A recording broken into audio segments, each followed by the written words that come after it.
Bismillah, alhamdulillah, wa salatu wa salam ala rasulillah wa ala alihi wa ashabihi ajma'een.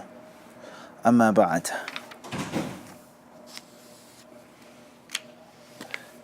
Chapter here from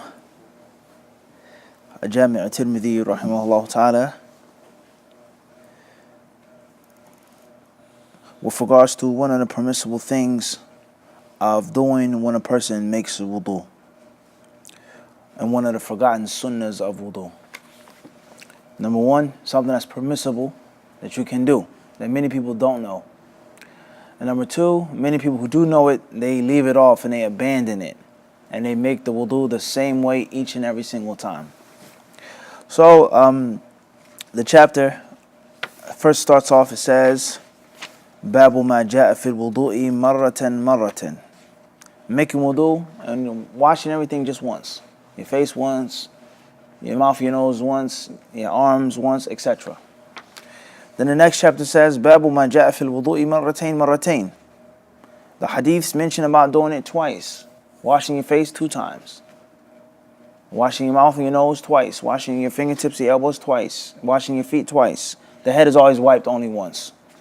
Then the next chapter says, Babu ma ja'a fil wudu'i thalathan thalathan. Doing everything 3 times. Type. Clear. It then says here, Babu ma ja'a fil wudu'i marratan wa marrataini wa thalathan. Then it says, Marratan wa marrataini wa thalathan. Once, twice, or 3 times. Tayyib.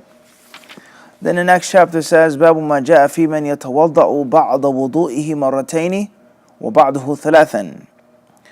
Now, this is what I want to talk about in brief.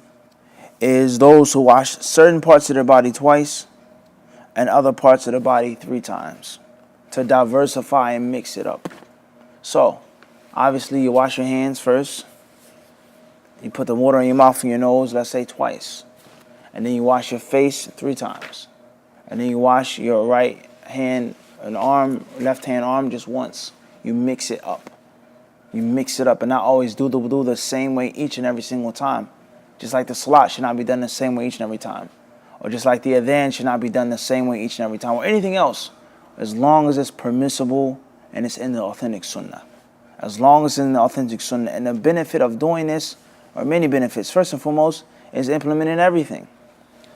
And you're commanded to obey the Prophet ﷺ and that which he told you and offered you. Secondly, is that it avoids boredom and monotony.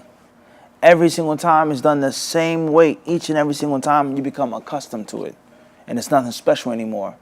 And oftentimes when something is such a habit, you don't even think about it anymore. You just do it out of habit. And you're not actually critically thinking on why am I doing this? Especially in front of the people. And that's the third failure, is that people think that something has to be done like this each and every single time. That you can't do it no other way. It's not the fault of the ignorant people for being ignorant initially, or not knowing the sunnah, but it's the fault of the brothers and the sisters who do have ilm and do have the knowledge of the sunnah and they don't practice it and they don't teach them it. And they just keep the ignorant people upon one thing and they appease them. And they say, well, if we do it a different way, the people are going to get confused. Or they're going to get scared if we show them this. We can't implement the sunnah, we can't use this, we can't do this. Because the general people, you don't appease them. They have to come to the knowledge and you don't walk to their ignorance. Everyone understand this? You don't walk to their ignorance. You let them walk to the ilm. With hikmah, of course. With wisdom and with gentleness. So the chapter, it says, Babu ma ja'a fi man yatawadda'u ba'da wudu'ihi marrataini wa ba'dahu thalathan. Hadathana Muhammad ibn Abi Umara. قال حدثنا سفيان بن عيينة عن عمرو بن يحيى عن أبيه عن عبد الله بن زيد أن النبي صلى الله عليه وسلم توضأ فغسل وجهه 3 وغسل يديه مرتين ومسح برأسه وغسل رجليه مرتين. قال أبو عيسى وهذا حديث حسن صحيح. وقد ذكر في غير حديث أن النبي صلى الله عليه وسلم توضأ بعد وضوئه مرة وبعده 3. وقد رخص بعض أهل العلم في ذلك. لم يروا بأسا أن يتوضأ الرجل بعد وضوئه 3 وبعده مرتين أو مرة. It's the 47th hadith of the book, and it's narrated by Abdullah ibn Zayd radiyallahu anhu, that the Prophet ﷺ, one day he made wudu and he washed his face 3 times, and then he washed his hands and his arms twice, He wiped his head once, and he washed his feet twice. At-Tirmidhi rahimahullah says this is an authentic hadith, and it says, and it's been other hadiths in which this was mentioned. He says, and many people of knowledge, they say that this is permissible. There's nothing wrong with mixing up your wudu.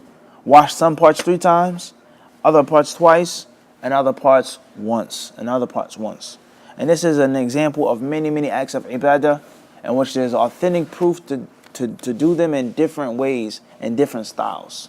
So it's upon us to learn them, and generally, occasionally implement them and teach people about them.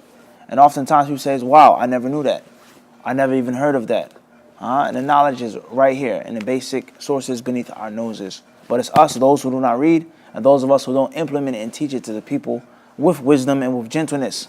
But every now and then there has to be a leap. And the people, if they don't know, if they're not learning, they should have enough humility and enough respect to ask a question instead of rejecting. Oh, you did something wrong. What is this? How can you do this? I've been Muslim all these years and I've never seen people do this. You shouldn't do that. If you think that person has knowledge and piety, ask a question. Could you please explain? I saw that you did this. I've never seen that before. I've never heard of that before. And maybe that person can sit you down and show you the proof. Allah Azza wa Jalla knows best. Walhamdulillahi Rabbil Alameen.